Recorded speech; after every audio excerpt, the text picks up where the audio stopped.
তাকে গ্রেপ্তার করা উচিত, কারণ এটা একটা খুন। তাকে পদত্যাগ করা উচিত, কারণ এটা একটা হত্যা। তৃণমূল এবং বিজেপি উভয় চাই সাম্প্রদায়িক বিভাজনের রাজনীতি করতে। কোনো একটা জায়গায় তার স্ফুলিঙ্গ তৈরি করছে। এটি ভারতবর্ষের কংগ্রেস পার্টি যা গ্যারেন্টি দেয় তাই করে। তেলেঙ্গানা তার প্রমাণ, কর্ণাটক তার প্রমাণ, যখন ইউপিএ সরকারে ছিলাম আমরা 100 দিনের কাজ তার প্রমাণ, কৃষকদের ঋণ মুক্তি তার প্রমাণ, খাদ্যের অধিকার, আইনি অধিকার তার প্রমাণ। আমরা আজকের ভারত সরকার এবং আজকের যে বিজেপি পার্টি তাদের মতো আমরা রাজনৈতিক জুমলাবাজি করি না। গ্যারেন্টি মানে আমাদের কাছে গ্যারেন্টি, সেই গ্যারেন্টি আমরা বারবার প্রমাণ করে দিয়েছি।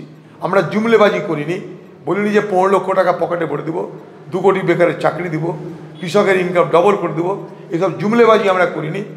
আমরা মিথ্যা কথা কাউকে কোনোদিন বলিনি। তার মানেটা কি?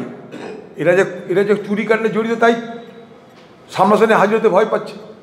আমাদেরকে ডাকুক কয়লা, গরু পাচার, কয়লা পাচার, বালি পাচার ডাকুক, আমরা চলে যাব। তারা যেতে ভয় কিসে?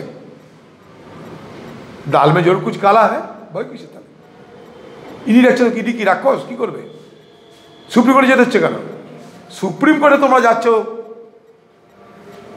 ইডির জিজ্ঞাসাবাদ থেকে বাঁচার জন্য, আর সন্দেশখালির হত্যাকারীকে বাঁচানোর জন্য সুপ্রিম কোর্টে যাচ্ছ। বাকি বাংলার 100 দিনের কাজের মানুষরা যে তাদের প্রাপ্য থেকে বঞ্চিত, তার জন্যে আইনের অধিকার আদায় করতে সুপ্রিম কোর্টে তোমরা গেলে না। রমজানের মাসে মৃত্যু মিছিল কলকাতার বুকে গার্ডের নিচে। কালকে আমি বলেছি যে এদের যে মন্ত্রী ফিরহাদ হাকিম, তাকে গ্রেপ্তার করা উচিত, কারণ এটা একটা খুন। তাকে পদত্যাগ করা উচিত, কারণ এটা একটা হত্যা। তাই স্বাভাবিকভাবেই এতগুলো মানুষের মৃত্যুর জন্য দায়ী হচ্ছে তৃণমূল পরিচালিত পৌরসভা, যাকে কর্পোরেশন বলি আমরা। সকলের অজান্তে এত বড় বড় বিল্ডিং উঠে যাচ্ছে, এ বলছে দেখিনি, ও বলছে দেখিনি, ও বলছে শুনিনি। তাহলে কি চলছে রাজ্যে? এই প্রমোটার রাজ। এই ঘটনা শুধু একটা নয়, কোথাও আগুন লাগছে, কোথাও ভেঙে পড়ছে। এরকম প্রমোটার রাজের উদাহরণ কালকেও আমি দিয়েছি সংবাদ মাধ্যমকে। গোটা কলকাতা জুড়ে এরকমভাবে বেআইনি নির্মাণের জন্য কত বাড়ি, কত মৃত্যু, কত বাড়ি ভাঙবে আর কত মৃত্যু অপেক্ষা করছে আমাদের জানা নাই। কিন্তু অবস্থা বড় ভয়াবহ। আমি বলেছি কারণ যারা যারা জ্ঞান দিচ্ছে সুপ্রিম কোর্ট তাদেরকে বলেছি, আগেও বলেছি আমি, সুপ্রিম কোর্টের তত্ত্বাবধানে সন্দেশখালী তদন্ত হোক, আমরা চাই, মনে প্রাণে চাই। কারণ এই পুলিশ কিছু করবে না, সিবিআই তো আরই করবে না। তাই জন্য সুপ্রিম কোর্ট যদি হস্তক্ষেপ করে কিছু হতে পারে, সেই বিশ্বাস থেকেই বলেছি সুপ্রিম কোর্টের তত্ত্বাবধানে হোক। কুচবিহারের আগেও শীতলকুচি হয়েছিল, দেখেছেন আপনারা।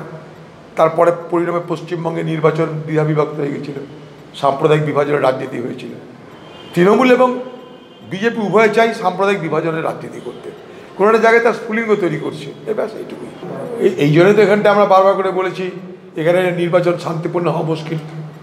এটার জন্য আমরা বলেছি, আমি কংগ্রেস পার্টি থেকে বারবার করে বলেছি এই জন্য সর্বত্র এই সন্ত্রাস করার চেষ্টা করবে আজকের এই তৃণমূল পার্টি এবং আজকের এই প্রশাসন।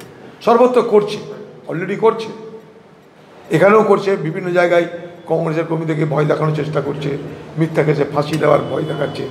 কেউ আবার নেতা বলছে যে নাকি পেটের মধ্যে থেকে নাড়ি ভুড়ি সারাশি দিয়ে বার করে নেবে।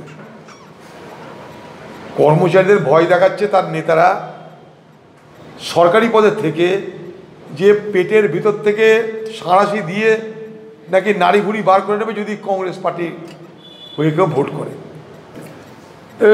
লোকপালের মাধ্যমে করাচ্ছে, এটা আমরা জানি। এগুলো জানি না তদন্ত কী করবে না করবে, তবে যে পদ্ধতিতে তাকে সরানো হয়েছিল আমি তার বিরোধিতা সেই সময় করেছিলাম।